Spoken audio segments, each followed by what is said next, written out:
screens have sort of saved us. And the counterfactual is we have a world where we have as many men as we do right now who are dislocated, disoriented, and uncertain, but a world without porn and video games. Throughout human history, you've really worried about these kind of detached men.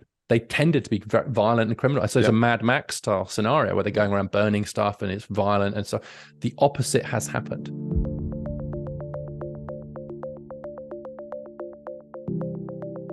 What could go right? I'm Zachary Karabell, the founder of the Progress Network, and I am joined, as always, by Emma Varvaloucas, the executive director of the Progress Network. And we are continuing our series of weekly conversations with people who are animated by a sensibility of how do we solve our problems, and not purely by a sensibility of let's get on the largest soapbox possible and scream endlessly about our problems. In many ways, this is a reaction to the news climate where screaming about problems or obsessively focusing on all that ails us is woven like DNA into the genetic mix of the news, and unfortunately, in some degree, into the genetic mix or the programming mix of social media and all of it. And by the way, we are totally supportive of social media. A large portion of what we do depends on social media as the channels of dissemination of an alternate sensibility. So this is not a knock on that. It's simply an observation that, left to its own devices, these areas of public conversation will emphasize the negative and de-emphasize the positive, and will focus on all that's wrong, on the hot emotions of anger and fear, outrage and extremism, and drown out more calm voices, will drown out perspectives of things that are working well, and will frankly drown out news stories of things that are going well, which is why every week after we do an interview with someone, we try to highlight some of the stories of what's going on, not just in the United States, but around the world, that point in a more constructive direction of people not only solving problems, but really moving ahead in a small p progressive direction in ways that I think most people, left, right, Republican, Democrat, socialists, capitalists, all tend to agree on. So we do try to highlight those because those kinds of things get lost in the fray. If we're recording this on April 4th, the past 24 hours of the news cycle has been dominated by what the position of former President Trump's airplane was on the tarmac in New York City, and exactly how long the motorcade was down the FDR Drive, almost like a recap of the OJ flight of 30 years ago, which captivated everyone as his car was being chased by the LAPD. So that's what dominates the news, but that's not really what fundamentally is shaping the world today, even though you wouldn't know that if you watch the news.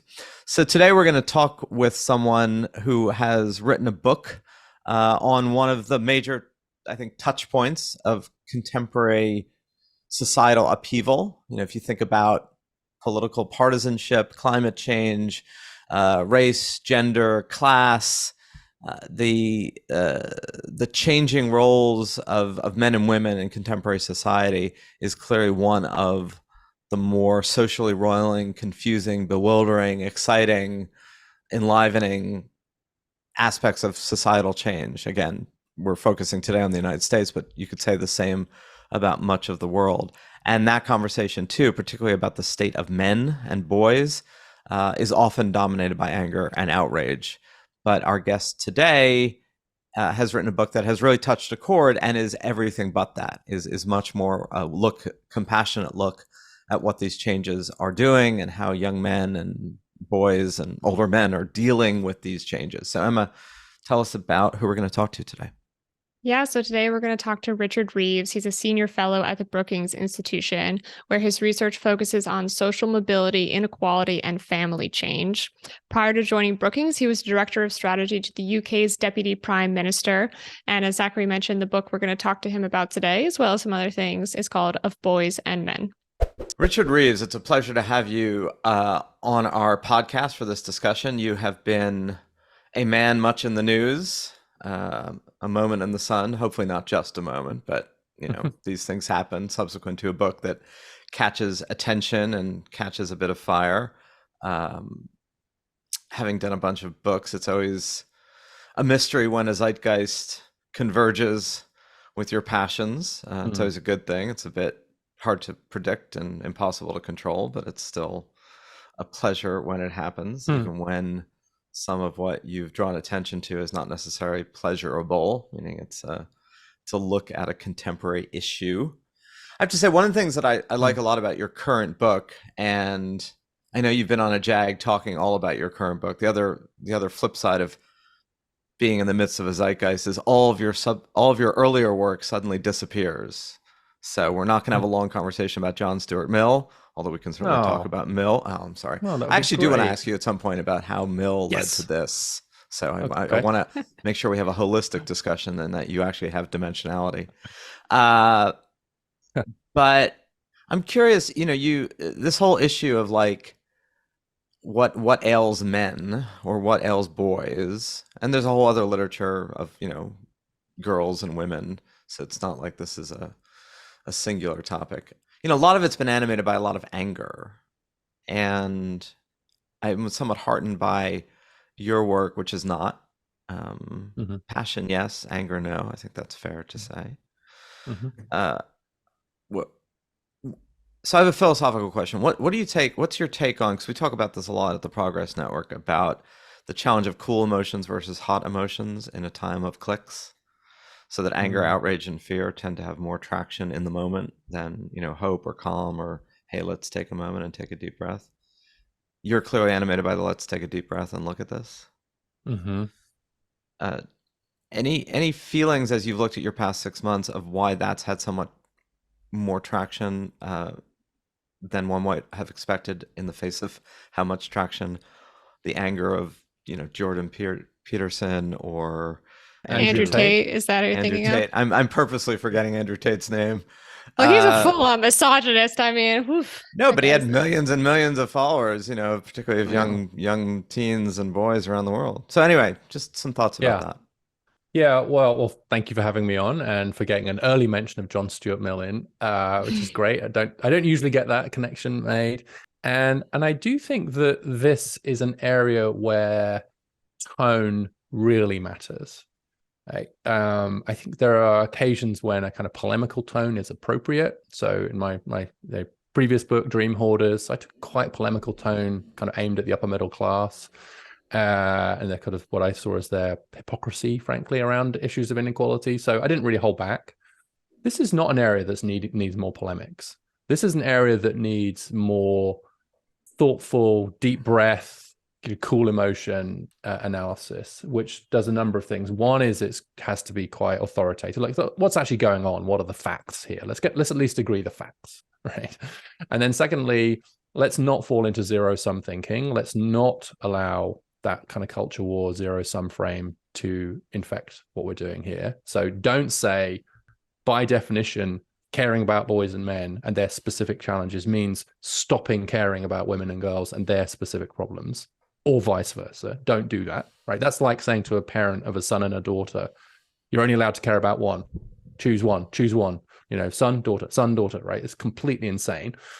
But I think thirdly, if there is an issue here, facing that there are challenges for boys and men, there really are. It's not just kind of frothy, alt-righty confection, but it's real. If it's framed in the right way and expressed in the right tone, then you should have a huge conversation about it, right? And I think to some extent, that was my goal, was to create permission, was to just say, look, if it's true, let's talk about this, but let's talk about it in a safe way. Let's talk about it in a way that doesn't require you to hang up all your credentials at the door, to turn to the right, to become a mouth frother, to start hating women, to become anti-feminist, to say the last 50 years have been a terrible mistake, or whatever, right? But actually say, no, let's think two thoughts at once. It's nuanced, it's difficult, it's complex. But yeah, I'm here for that conversation. And I've been really pleasantly surprised by how many people actually want to have that conversation if you frame it in the right way. I'm definitely going to ask you about that, Richard, if, there's been any pushback. But before we get there, I was really delighted to find your work because I feel like I've encountered the lostness of boys and men, particularly with dating. And me and my this is hopefully the first and last time I bring up my dating life on the podcast, by the way. But apparently you've heard this story before because you said so in the acknowledgements that you've heard a lot of people kind of complain about this or have a story about this. And my friends and I sort of developed a pet theory around it, but I wasn't able to prove anything until your book came out. And I was like, oh, actually, someone who studied this agrees. So I would love for you just to give us first, apart from the alt-right frothy confection, which you just said, which was such a great phrase, what are the actual challenges that are going on? Like, why are we seeing this kind of generation or two of men that, like I said, there's this feeling of lostness about them? Well, I think one of the big changes has been just the huge change in education systems, such that now education is just an area, a domain where there's just huge gender gaps, disfavoring boys and men. So a sharp way to put this in data terms is that there's a bigger gender gap in US higher education today than there was when Title IX was passed to promote women and girls 50 years ago, but it's the other way around. So when Title IX was passed, there's about a 13 percentage point gap in favor of men getting college degrees. There's now about a 15 percentage point gap in favor of women getting college degrees. So we have slightly more than Title IX level inequality in higher education, but just the other way around. And that reflects what's happening all the way through the school system. So, 2/3 of the highest GPAs going to girls, 2/3 of the lowest GPAs going to boys. The biggest predictor of being school ready at 5 is sex, controlling for everything else, and so on and so on. So there's just been this, there's no reasonable doubt that across the board and on average, there are now huge gender gaps disfavoring boys and men in school. So that means they hit higher education at a disadvantage. Even if they go, there's a huge enrollment gap. And so they're kind of just behind, right? That sense of being behind in education is huge. Then the labor market shocks have disproportionately hit men. For obvious reasons around free trade and automation. So we've seen this huge labor market shock. And then frankly, and this might get to your dating point, but just more generally, I don't think that many young men have quite been able to figure out how to be in a world of radically transformed economic relations between men and women. There's no doubt that we have just transformed the economic power relations between men and women, and thank God for that.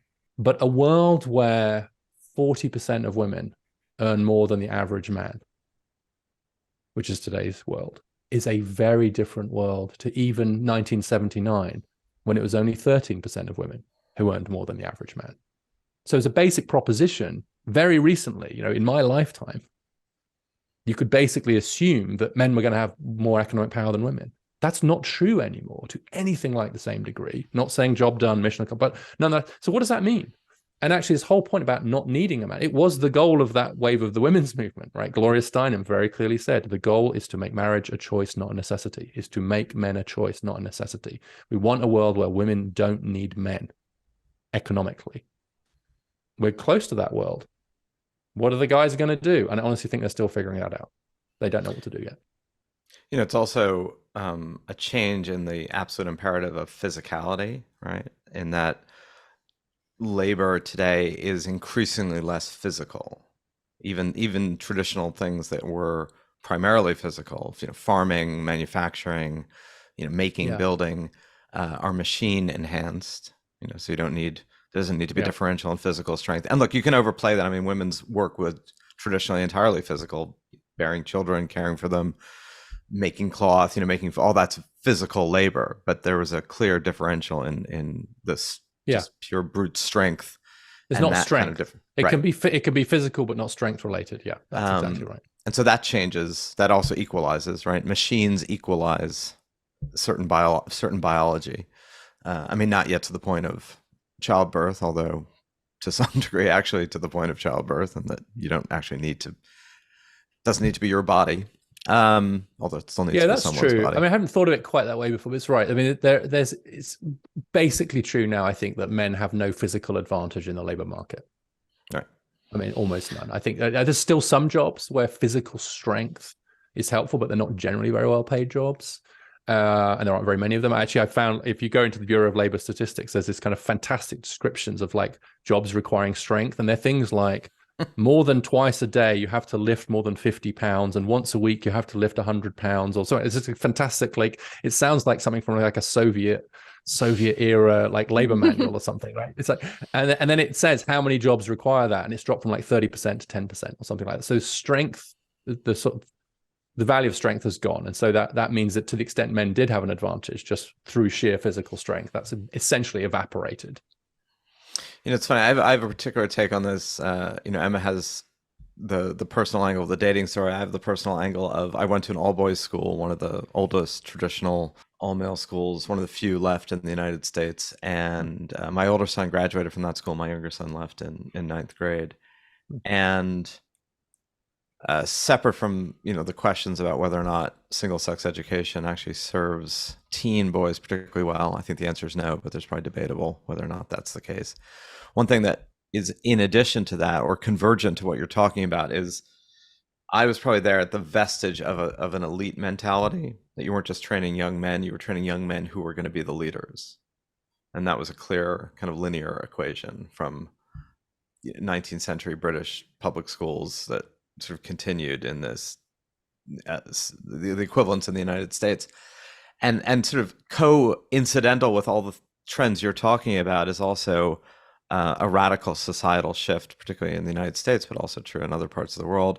It's not necessarily anti-elitist, but it is without elites, or without the idea of there's a class or a gender and a class that is self-consciously being framed as the leaders. I mean, obviously only a few people were the leaders, and it was always men, right? So there was a kind of a hierarchy that led to leadership that organized society. And that clearly has broken down as well, no? Yeah, largely. Yeah, this is some of my more previous work, but I think that the good thing you're allowed to bring in your previous work. Yeah. It's okay. Well, I mean, there are bad things about meritocracy, and it's getting a bit of a bad rap recently. But one of the good things about meritocracy is it has taken away that sense of like knowing your place, and your place being somewhat allocated to you by virtue of circumstances of birth. So in that sense, a meritocratic labor market, I'm being quite careful about which terms I use here, has actually been pretty good. I think overall pretty progressive. The idea of the best person for the job actually was quite a big progressive move. Certainly was helpful for a lot of women and people of color and people from different social class backgrounds. So I think that's largely been a progressive thing. And you're right that has changed, that sense of just falling into it. And that might be one thing, comes back to Emma's question. Like, one of the things might be men didn't have to think very hard previously about what their roles were going to be. And to some extent, they didn't have to worry too much about what their status was going to be, because their role was pretty well determined and their status was pretty well guaranteed. And neither of those things are true to anything like the same extent they were before. For all the discussion of male privilege, the idea that like male privilege is stronger today than it was 50 years ago, I think is just bonkers. It's obviously true now that it's more earned, that it's a more difficult task to succeed. I mean, you don't get it. It's not automatic, right? So back to your point, Zachary, about like there's a sort of automatic presumption of status, which was a realistic one. I just don't think that's true anymore. And if you add sex to the mix, and Emma, you talked about dating, and the chapter that didn't make it into the book is the one on sex. And thank God for that. Really? That got cut. Oh, that's interesting. Can you tell us what was in it? Are you going to tell us now? I can tell you a little bit, but I mean, the reason it's not in is because my publisher said, look, if you have a chapter on sex, no one's going to ask you about technical high schools. And it turns out that no one's asked me about technical high schools anyway. So there you go. I've answered many more questions about Tinder than I have about technical high schools, even though there wasn't a chapter in there on sex. And there's various reasons for that. But it is also just because it's obviously very fraught issue. It's very difficult to get into, especially from a male perspective. And so I'm very glad I left it out. But I do think that the renegotiation of romantic relationships and what sex means and how sex is handled is a big part of the story as well, and a big part of the disorientation that a lot of people are feeling in this current world. I think that my sense around that is there's a bit like, a kaleidoscope when you shake it and it takes a while for the patterns to settle. I feel like that's the stage we're in, especially around like for young adults, especially the economics, the family formation, the fertility, the sex, the relationship forming. I think it's just a hot mess right now for all kinds of reasons, technologically, economically. And so I see that all my sons are in their 20s. And so I experience it kind of, secondhand. And I do think it's just a really, really complex and a time of great flux and great opportunity, but also great challenge in those things. One of the interesting things I saw recently was that there's been a rise in interest in romantic fiction among young women. The publishing world has seen this real trend among young women are reading more, and it's quite traditional romantic fiction too. And I think that's really, again, one data point, one issue, but it's like, what's going on there? Why are young women reading quite traditional romance novels again all of a sudden? And there's something going on there, I think. But Emma, you're going to be more expert on this than certainly me, yeah. and probably Zachary as well. I have a lot of personal experience with this. So this is how I see the renegotiation. I think it's absolutely on point. And this was my little pet theory that, women have had 50 years plus to kind of move into the realm that was traditionally male, right? And we've done very well at that. Maybe not at the tip top part of society where the leaders are, like Zachary was talking about, but I kind of see that maybe more so of a class issue. I think it will become more of a class issue as time goes on than a gender issue. But men have not done the equivalent, like, quote unquote work, right? There hasn't really been like an explosion of male interest in moving into the realms that are traditionally female.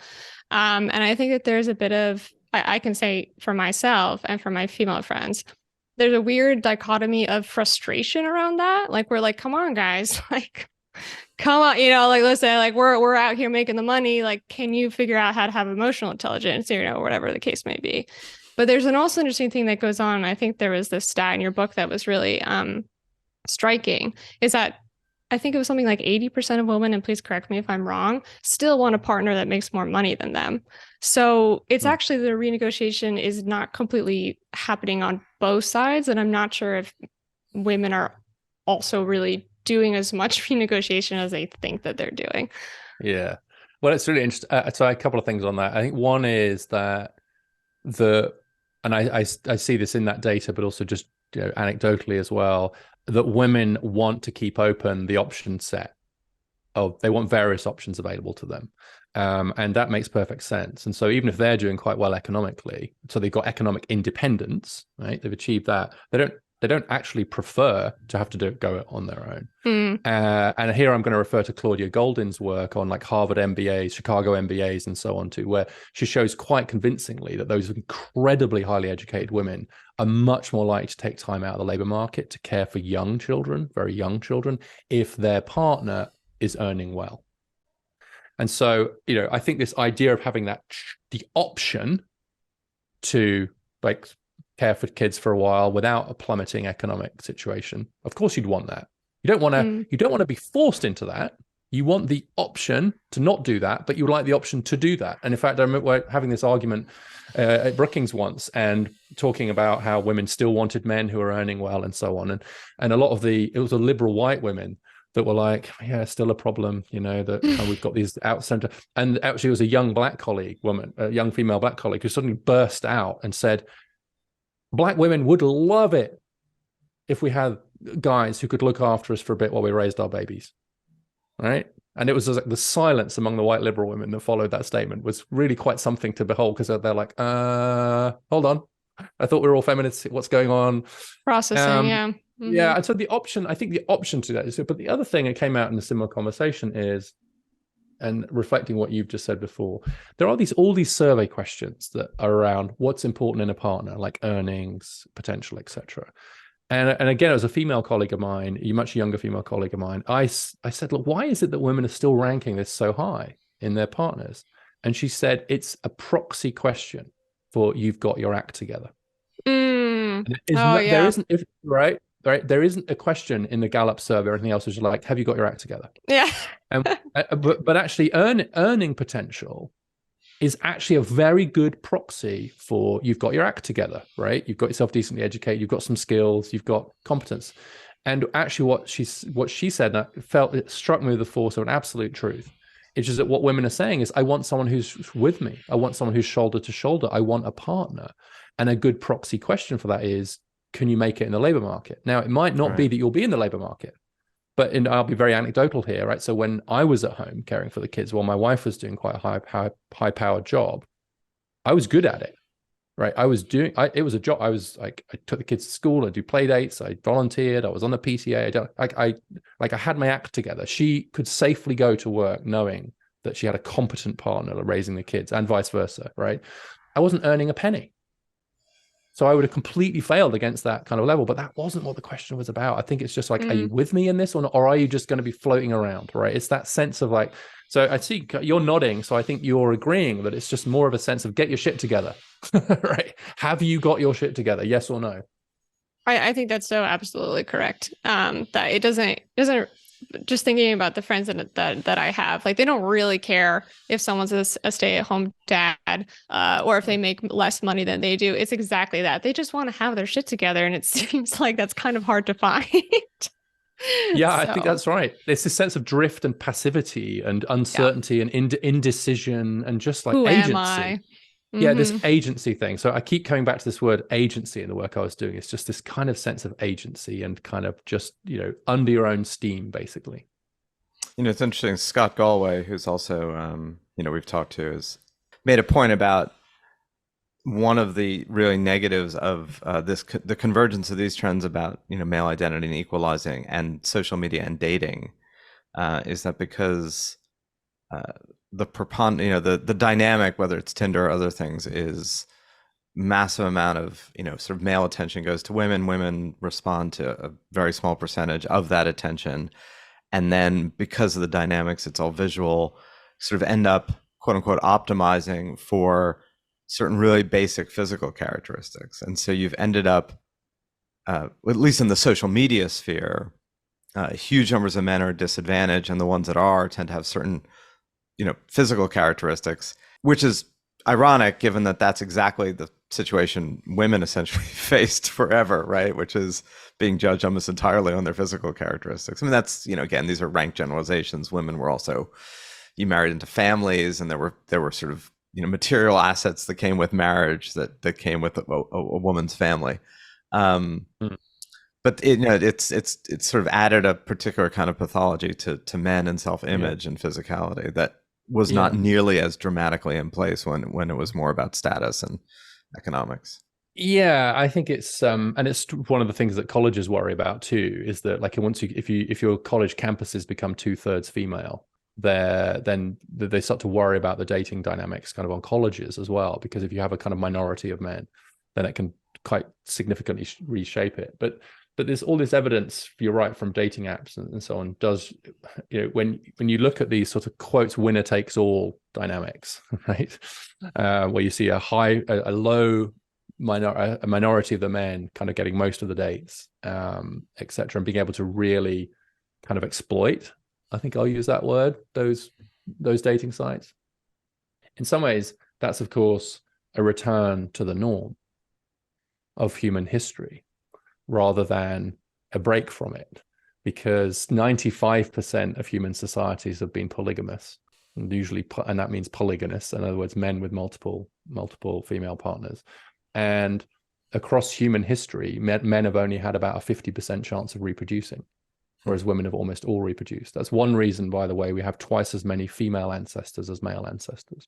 It's a great dinner party thing. Just say to dinner party, did you know that we have twice as many female ancestors as male ancestors? And everyone goes, wait, how does that work? We all need a mum, right? And we all need a mum and a dad, right? That's true. But you actually don't need that many men to produce kids. And that has all kinds of, that's one of the reasons evolutionary psychologists say that men are much more risk-taking than women, because in a world where it's 50-50 shot, it's worth taking a risk to try and get yourself on the right side of that. But typically what's happened is that you've had men with multiple partners or wives, and then lots of other men who don't have anybody and who die without reproducing at all. And so that sense of what Joe Henrich, the evolutionary psychologist, calls the math problem of surplus men. Surplus men have historically been very dangerous. And this is what Scott Galloway talks about. He talks about this. I actually think what's really interesting is that even as we've seen more and more of these surplus men, not just in the romantic sense, but economically, actually crime rates have gone down significantly. We've become a much more peaceful society, even as men have found themselves increasingly dislocated. Internet life is a massive channel of those emotions, right? It's rare totally to have millions of people on the street, but it's certainly common to have millions of voices screaming into the void online. But they retreat into the basement, And so one of my more controversial opinions is that screens have sort of saved us, And the counterfactual is we have a world where we have as many men as we do right now who are dislocated, disoriented, and uncertain, but a world without porn and video games. Right. Now, I mean, it's true. It's a funny way of looking at it, right? Which is the thing that we rail against as an incredible societal downside. In the greater scheme of things, maybe a massive societal upside, meaning it's way better to have millions of frustrated young men in their basements railing, on alt message boards and watching porn than it is to have them angrily in the streets overthrowing governments and fomenting revolution. Exactly the point. And so we just don't know the counterfactual, right? But run the same economic without, you can't do it. But throughout human history, you've really worried about these kind of detached men. They tended to be very violent and criminal. So it's a Mad Max style scenario where they're going around burning stuff and it's violent. And so the opposite has happened. And I think I agree with you. I think that's probably because of screens. Now, I'm not saying those are good things. No, I mean, I get it. Meaning they're better. They're better than the alternative, maybe, right? At least, better to have the men in the basement and on the barricades. I mean, it's a depressingly great point. It's certainly true historically. I remember that's what I'm here for. Best summary of my work I've ever had. That's going straight on the next. Depressingly great point. I mean, back to the all male, all boys school thing, right? One of the reasons for the invention of modern sports in the English playing fields was to channel young men's aggression. Like if they weren't all going to go to war and they couldn't all serve in the British Navy because there was only so many people you needed, right? You didn't need a massive land army if you were the British Empire, but you had to do something with those kind of antinomian aggressive impulses. So you get them to play rugby, get them to play whatever on the sporting field because it's better than them just running amok. Same thing in the Middle East. There was always this issue of the Shabab. What do you do about the young men? What do you do about the young men? Yeah. Can we shift gears for a moment? Because I want to push you on one thing somewhat provocatively. You said that your earlier book about the way in which the elitist upper middle class of the United States is disproportionately grabbing available goods, public goods, right? And you said you wanted to be more polemical about that and you wanted to be more measured about this. Yes. So I want to push you about that and say, well, why not be more measured about that as well? Meaning, because one of my question marks, right? And one of the things that kind of animates this whole endeavor of the Progress Network is the utility of polemics, the utility of rage. I mean, I recognize, and this segues a little bit with the better in the basement than the barricades, that the barricades and revolution and physical violent change of pre-existing status quos to give way to what people hope is a utopian future, but usually leads to a replication of the very thing that they were trying to change, has been one of the motive forces of history, full stop, right? Anger, outrage, people on the streets changes history, changes the trajectory of human life. But there's also an integration that destroys a lot as well. Yeah. And, maybe polemics, while they do have their place, like what's the risk reward there? And you've gone from one book, which was more standing up going, hey, this is wrong, to another, which is, hey, let's try to understand the nuances. Well, that's the different rhetorical strategies, I think, reflect, first of all, just my sense of what would be most useful to the debate at that moment. And I as I said earlier, I don't think a polemic. First of all, there've been lots of polemics written on behalf of boys and men, and they only appeal to a certain group. And I don't feel polemical about it. I mean, I don't. This doesn't feel like I'm needing to kind of puncture some bubble of kind of hypocrisy in the same way that I did with the previous one. I think I'm trying to just raise attention to these issues in a much more straightforward way. The last book, Dream Hoarders, really was more polemical, and because I felt I did need to try and puncture the self-satisfied nature of so many of my neighbors. I mean, this was really just like, I was living in Bethesda at the time. I'd moved to America. I couldn't figure out how the hell these people could look themselves in the mirror as they railed about inequality. It was kind of sensible. And so I wrote the book, and the thing that it led to was a viral New York Times op-ed with the title, "Stop Pretending You're Not Rich," where I basically said, can you people stop pretending that it's only the 1% or the top 1%? Are you kidding me with this, right? And so the goal there was to really try and puncture something. And it was to try and puncture this, what I thought was quite, I'll say, smug self-satisfaction of these people, rich by any definition, right? 90th percentile, upper middle class people, taking all their tax breaks, furious when Obama tried to take away their 529 college savings accounts, these tax subsidized elite fueling, which is just unconscionable. The mortgage interest deduction. They cling to the mortgage interest deduction like drowning men to a life raft. It's unconscionable part of our tax code. And yet they're able to convince themselves that they're progressives and they're against inequality. So you can tell, even the way I'm talking about it now, is just I felt like, okay, this is a specific bubble that I'm going to try and pierce. And to do that, I'm going to need to be very, very, very sharp. So I you don't took think a kind a of nuanced book. So you took a sort of John Stuart Mill utilitarian approach to how you wrote your books, because you began your answer saying it's a rhetorical choice about what's most effective to have that message be heard. Yes. Yeah, I think it's part. Yeah, I think that's right. It's so look, when you write a book, you're what are you trying to achieve with the book? What's the goal of the book? What's the rhetorical strategy for the book? Right. And looking back, would I write the polemical book again now? Maybe not, because I agree with a lot of what you've just said, which is that just the overused polemics generally are not a good thing. So maybe I wouldn't do it again. But I do think that in that case, in order to move the needle a bit, and I can still see it still has its effect, just saying it's not just the top 1%, it's you as well, was, I thought, necessary politically. But so if I'd written a nuanced class differences, it's this group as well, I just don't think it would have gotten the same cut through. I needed people arguing about it over their brunch tables, right? As they had Sunday brunch. Can you believe it? This guy says, "Oh, Rich, I'm not rich." Do you think you're? It needed to have that where I needed people arguing about it. I thought, I don't want people arguing about this. But yeah, it was a bit of a cry. It was a bit of cry of frustration and aspiration, and a little bit of a kind of foreign eye as well coming in, just kind of like, wait, what? What's happening here? So, I'm not rich. Please pass the Bernays. Yeah.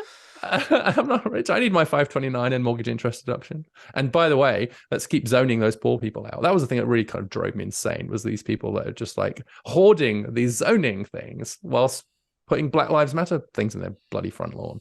We talked about how the book about the boys and men is more measured. I actually wouldn't even use the term measured. I got the sense when I was reading the book that you were expecting a lot of pushback and kind of maybe some controversy. And it sounds like that maybe didn't happen. Were you surprised by that? It's a little bit of a circular thing though, isn't it? Because maybe one of the reasons I didn't get quite the same, get a backlash, was because I was very careful to try and land it in a way and try and anticipate the sort of what about thing. Right? So whenever I talk about this or write about it, I'm kind of constantly aware that people saying, yeah, but what about what's happening to women in this area? What about, and I think that sense of discomfort that people feel in even raising this subject is not only appropriate, it's quite honorable in a way, given how recently these changes have happened, given basically it's taken a long time for us to even have this conversation, to even, and of course in most of the world we still couldn't, that when particularly women, but more generally people are like, really? Are you kidding me? Like, what about? I don't find that a frustrating response. I have some of that response myself. And so I think like just getting that in the room, giving that room to breathe, acknowledging that before moving through it. Now, what that means is, of course, my conservative critics have criticized me for that. Like Brian Kaplan described the book as 2/3, twice as much woke boilerplate as common sense solution, right? So he says it's woke boilerplate, right? Well, okay, maybe it's the quotes woke boilerplateness of it, which I disagree with that. I don't think many people would agree with that assessment of the book, but nonetheless, maybe that's what got an audience among progressives. Yeah. Right? If I want people, and of course to conservatives that feels contorted and horrible. And why does he use the word cis? I got attacked for that. But on the other hand, I'm just like, it's true that this is hard conversation to have, given everything that women and girls have endured and continue to endure, right? It is hard. It should be hard, and we should tread carefully around this. And so that sense of me treading carefully through this terrain, which I hope does come across, I think that's entirely appropriate to the nature of the subject at hand. I did not feel the need to tread carefully around the fragile egos of the American upper middle class. But I do feel the need to tread very carefully in a debate where there are quite rightly huge sensitivities, and to be sensitive to those sensitivities, if you like. I don't think that, you know, it makes maybe for a less sharp book, etc. But I hope that it would make for a more impactful one by broadening the audience and come back where we started. Take a deep breath. Okay, yeah, there's a lot going on here. This is difficult. Let's just lower the temperature. Let's try and talk about this. Let's acknowledge each other's points of view. Just have this more earnest, more straightforward. But you can't do that without acknowledging all of those correct sensitivities and sensibilities around even having the conversation. So that was my goal. Yeah, I think that's right. Because it's certainly not the dominant discourse that, you know, kind of women are on top, or women are women, or women are winning, or women are doing well. So there's this weird sense as I was reading the book, I think because you made a lot of effort to acknowledge the sensitivities, that I read it being like, oh my God, thank God someone's actually studied this, and I'm not just crazy looking, you know, at my experience. But also like, hey, we did pretty good, you know, as women. And like, now maybe I can take in what we need to do with men with a little bit less frustration. Because like personally, I feel a lot of frustration around, especially when the Me Too movement was really big. There was this thought, this like genre of thought in articles that was like, the world has changed around us really fast and the men haven't caught up. And it's kind of like, well, what do they need to catch up, and how much time do they need?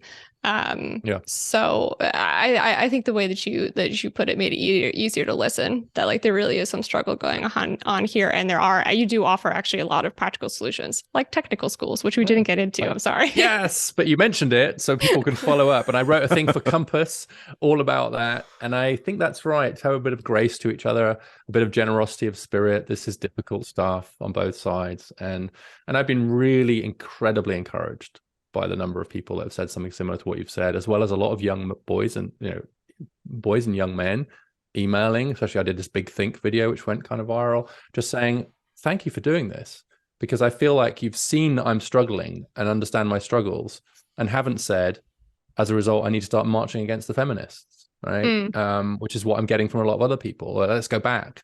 So this, you know, one of my lines around this is, and kind of, I feel this probably more strongly than anything else, which is that, you know, there is this danger you create a vacuum. If there are real problems and you don't address them, and you're not seen to be addressing them, it creates a massive vacuum in our politics and in our culture. And that's a vacuum.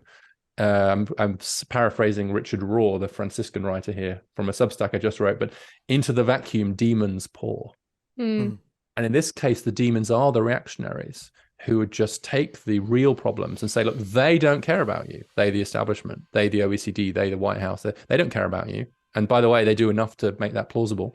So I care about you. I'm listening to you. So I'm going to empathize with you. A big part of what Peterson and others do is just empathize, is just say, I hear you. I see you. Yeah, you're really struggling. I get that. And if we don't acknowledge that, it's very bad for our politics and ultimately for our democracy, because that vacuum is the breeding ground for reaction. And so I do think there's a big political element to this too, which is just having the conversation, I think, just takes the wind out of the sails of a lot of the reactionaries. Amen to that. Thank you so much, Richard, for having the conversation with us. And obviously this is the beginning of a long series of conversations, not the end of one, but I encourage you to keep having them, and we certainly will. So thanks for your time today. Thank you to both of you. I really enjoyed it. Thank you, Richard. I know we say this about most of our conversations, Emma, but I really did love that one. You know, both there's the meta part of it, right, which is just what's the sensibility you bring to a really difficult issue, which obviously we believe is absolutely vital, separate from any of the specificity, right? It's just, how do you enter a crucial public collective question, debate, challenge? And he's sort of exhibit A of that's how you do it, right? Although, you know, again, it's an interesting question where he sort of made a rhetorical choice, as he described it, to engage a very heated issue about what's the nature of men and boys and gender in contemporary society, and to do so with some equipoise, as opposed to an earlier book where he obviously made a rhetorical choice not to do that. Obviously, my own inclination is probably to make the rhetorical choice to do that in all circumstances, although I recognize that my choices of doing that in my own particular writing and speaking career may have actually been suboptimal in getting attention. Like it would have been a better rhetorical. And I've had lots of friends tell me over the years, why aren't you taking more of a stance? Why aren't you getting on the soapbox and, making a firm, unequivocal sort of black and white thing? And I suppose I am, by saying I don't necessarily think a black and white firm position is merited in this moment or isn't going to do us any good, even if I happen to have my own strong personal moral beliefs. I think like I said in the interview, I think he read the room right with this issue because the issue is already so hot. Like he's kind of like the only voice in this conversation right now that's not like wants to take us back to the 1950s Andrew Tate style and is on the other end like screw men. Women still have far to go in some areas, which is true. And men have done, untold harm towards women, which is also true, depending on what topic you're talking about. I don't know a lot of other voices like Richard's that are like, okay, let's examine the situation and what we can do about it. Maybe Peggy Ornstein, who's written both about girls and, she sort of takes her own sociology approach to girls and boys in a similar way. Yeah, there's a handful of people that Richard cites in the book, previous work, but it's not many. And nothing that I think that's been released in the last couple of years, although I could be wrong about that. And like I said, I think he read the room right because honestly, like I when I think about my friends and who wants to hear this conversation, it really is divided between like this irritation of, okay, so now we have to offer grace and empathy on top of everything else. Like, really? But it's also like, listen, like, these are the cards that are being dealt right now. And like, yeah, so you're going to have to offer grace and empathy. And can you now see yourself in a little bit of a different way that you're like offering grace and empathy from on top? That's a narrative I'm not used to hearing. That makes it a little easier for me. Yeah, and I think that's one of the great utilities of it. I mean, look, it is a bitter pill that social change, while it may bend toward justice, doesn't mean that it feels particularly just at any given moment. And in order for it to be lasting and permanent, marginalized groups have had to deal with this for years of, it would be great to feel triumphalist, but being triumphalist actually just recreates the same problem that you were fighting for generations to ameliorate. And it may be a bitter pill that you have to be better than those whom you are pushing against or fighting against. But if you want something to be lasting, that's just the way it goes, right? And I think, this is one of these things of there's unlikely to be a perfect equilibrium of the pendulum swinging between like who's on top, men or women, or and the same thing about class and the same thing about race. But the only way for the pendulum not to oscillate eternally and in a way that is completely disorienting and ultimately unsatisfying is someone has to say, okay, stop, we're done, meaning we're not going to fight eternally. I was gonna say, I'm sure there are people listening to this conversation that are like, these people are taking something like women are not on top. And I would say, take a look at the book, take a look at the data that Richard presents, and he is pretty, I think, honest and thorough about the places where women are still not reaching equality with men. But there are more places than you would think where, as we've been talking about, men are struggling. So yeah, and look, this is true for any major social change. The last vestige is usually the very top, right? This is going to seem as an odd analogy, but we did talk about this in an earlier show. The last group of people who were aware that the Iranian royal regime was about to crumble in 1979 were the people who were in the regime. So, it's often true that the last place you see the proof of the change is that very top layer. So while it's certainly true that everywhere you look in society, Fortune 500 companies, politics, wealth, it is absolutely men, and usually white men, who remain unbelievably disproportionately on top. But part of what Richard and others are pointing out is that once you get beneath that top layer, things have changed radically. Even if it's true that the structures remain, if you didn't know that, you'd still look at those structures and go, nothing has changed. Yeah, I find that persuasive. I really do, especially when I just look around at the men I know that are my age and the women I know that are my age, and evaluating on that metric of, do you have your shit together? It's definitely for the women, I'm sorry to say. All right. On that note, we're going to turn to the news. Maybe we will create an Emma Varvalucas. Do you have your shit together? Progress Network chart, or running barometer. I'm sure we've now entered like the R-rated podcast zone, but so be it. We can do the SH asterisk or something like that. I think that is potentially something you should trademark and develop, but we'll leave that for another time. I'll think about it. Thanks. No, thanks for the idea. All right. So we have a lot of fun things to get through this week. The first one that I thought was so interesting, and I'm harkening back now. I forget which season this was, but we had a discussion with Parag Khanna and then later his wife Ayesha Khanna about Singapore, and how Singapore really supports people working in the government. They're well paid, people are interested, and we don't see that kind of fervor in the US about wanting to be involved in government.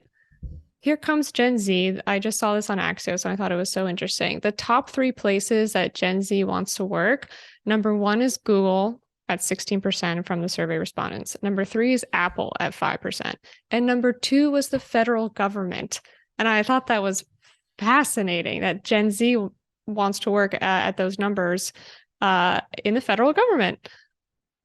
Well, that's a good thing if there's some belief that you could actually make a difference. I mean, it'd be nice to know whether that's based on the belief that it's a stable job that's hard to get fired from with good benefits, or based on the belief that you can make meaningful change and do something for society. I mean, I feel like it's not. Okay, you're correct. We don't have the data around this. We don't know if it's because it's a stable job, but I feel like it's not that. Like the only news I've seen around the federal government being like a great place to work is really a Washington Post article from last week that the IRS employees are much happier now that they've had much more money funneled into the office. But other than that, I don't feel like there's a general feeling of like the federal government is a place to work. But I could be a good place to work, but I could be wrong about that. All right, we're going to take the motivated by public service and change the world as option at least A or B. And we'll see. So going from there to a sharp turn to Nigeria. This is a little bit of a preview of a conversation that we're going to have soon about Nigerian politics and African politics. This is not politics related. This is public health related because these numbers are really incredible. This also harkens back to the conversation we had last week around what some of these big public health endeavors have been doing quietly in the background when people aren't paying attention. So in Nigeria, AIDS-related deaths in the country went from 264,463 in 2015. And in 2022, only 51,000 people died from AIDS. In 7 short years, that's an incredible cut. And it's not from anything particularly like quote unquote sexy. It's really just from better access to treatment for AIDS. That's it.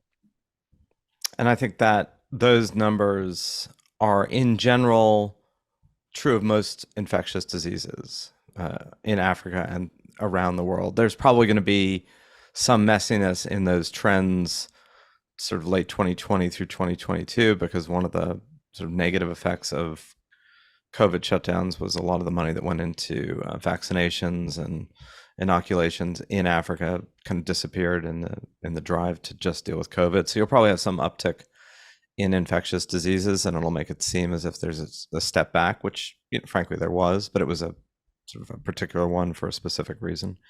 So, this is just one more way in which people's perceptions, certainly clouded by the pandemic, of health deteriorating globally is just not true statistically. Oh, we're doing several quick sharp turns here, so I'm going to give you another one now. We're going into Malaysia. Malaysia has just ended the death penalty, latest country to do so. Definitely a global trend, less so in the area of Malaysia, in that neighborhood. They've been debating it for at least a decade and pretty seriously for the last year. They've had a moratorium on execution since 2018, but now it has been completely removed for 11 serious crimes. Malaysia's parliament voted to remove the mandatory death penalty for serious crimes, including murder and terrorism. Those crimes will carry life imprisonment sentences of up to 40 years.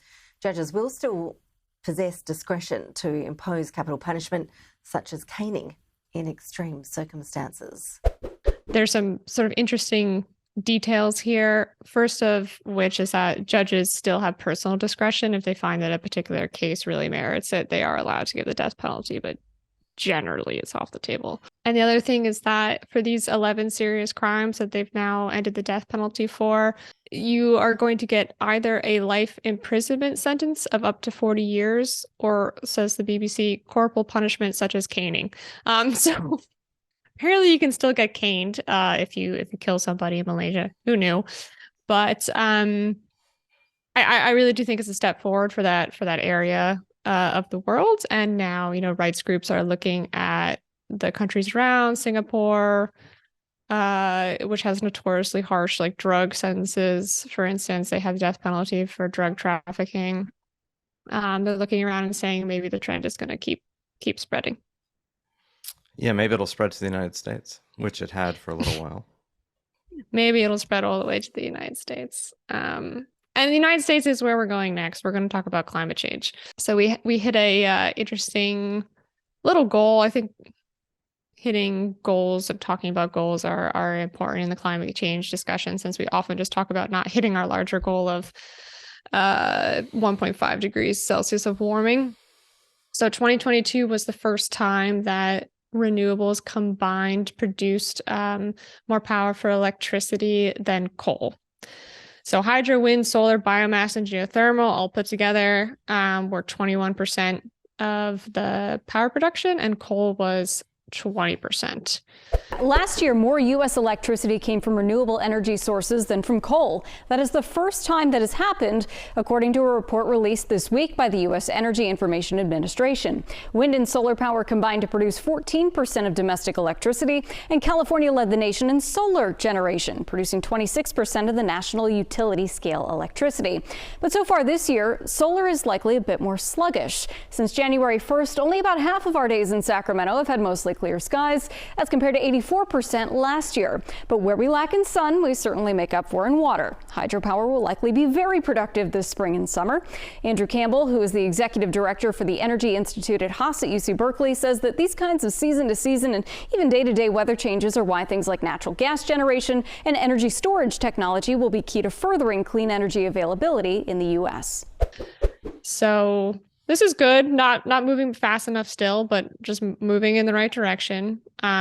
Most of that was driven by wind and solar increases.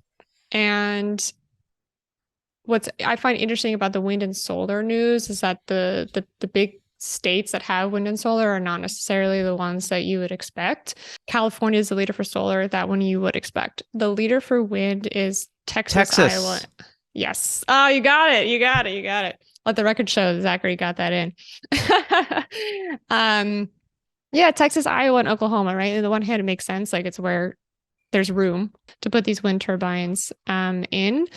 But I think it's an interesting point in the climate discussion just to bring up, for instance, the most amount of money from the Inflation Reduction Act is not going to blue states. It's going to mostly red states that are putting in these massive wind and solar projects because there's space. So regardless of what happens in federal politics in the next couple of years, on a state level, we are certainly moving in a better direction than we once were. Yeah, and it is a good reminder that energy production and transition to a cleaner energy future follows geography, but not demography. So it doesn't matter if they're red states or blue states. It matters where the resources are and where the need is. And, people living in those states and doing business in those states are just as willing to move to a different energy future, particularly with federal subsidies, but also, there's good economic reasons for them to do so anyway. That's our news of the week. The one thing I will mention before we sign off is that Kentucky has legalized marijuana, and that's all, folks. That's all we got. We got wind in Texas and Oklahoma, and it can blow those Kentucky cannabis vapes into other states where it's still not legal. Something like that. Talk about a contact high. All right, on that frivolous note, thank you for listening to What Could Go Right this week. Please send us your thoughts. Sign up for the newsletter at theprogressnetwork.org. And if there are things you want us to cover that we haven't covered, please let us know, and we will try to accommodate. Thanks, Zachary.